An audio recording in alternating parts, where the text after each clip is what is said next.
Today we're looking at Lab 11, identifying whether a substance is pure or mixture. The activity sheet that you're going to want to have looks like this and should be found digitally. You're going to start out with answering some of the questions independently. Question number 1, you need to give your definition of a pure substance. Following that, give 2 examples of pure substances. And then I want you to explain why you think it's pure. So you'll identify your pure substance here and explain. Identify a second pure substance and then explain. Question 3, answer this question. If you were given an unknown sample of matter, how could you tell whether it's a pure substance or a mixture? And then for question 4, you have a table to fill out. And again, you should find that table. You're going to identify whether you believe it's pure or mixture. And then you're going to give your reasoning over here. Following each of these substances you'll be looking at, you've got 3 questions to answer. Make sure your answers are thorough, complete, and well written. Question 5, how can the properties of pure substance be used to discover whether a sample is a mixture? 6, you need to identify, were all of the samples well mixed? How did the extent of mixing affect your investigation? In other words, if it was well mixed or not so well mixed. And number 7, if you're not satisfied with the original definition that you gave of a pure substance, back on question number 1, write a new definition. And remember, we're not looking for a dictionary definition. We're looking for a student definition.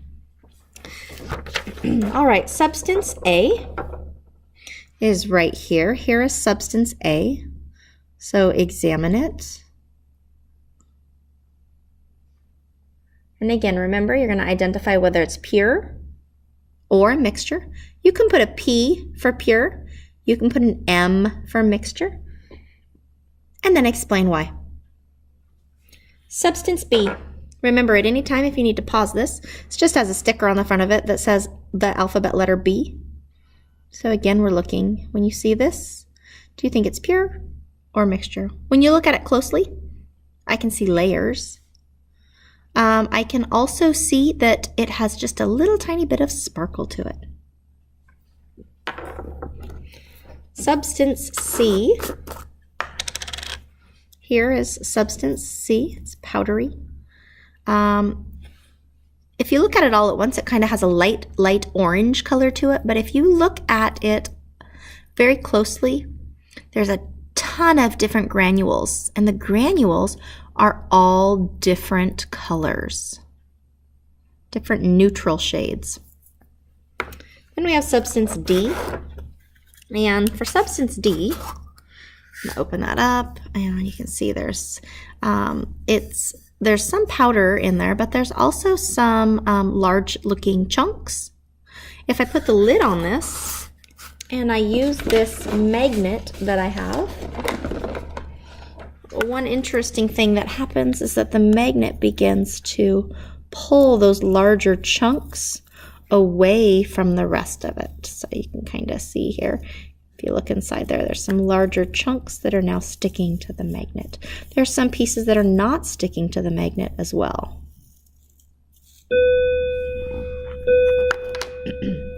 Our next substance looks like this.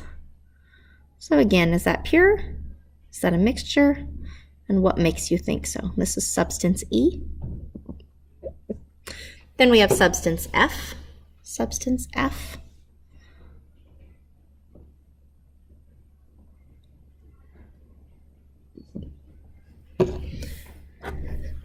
Next, I have substance G. And G is a very powdery white substance. Reminds me of confectioner's sugar or powdered sugar, or maybe even cornstarch. It's very, very powdery. All one color. And last, we have substance H. And substance H is a foamy substance.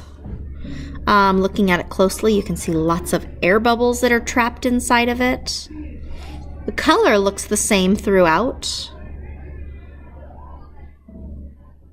And there you go. So go ahead and finish up those questions, and then you'll be complete. You'll be finished with that lab as well.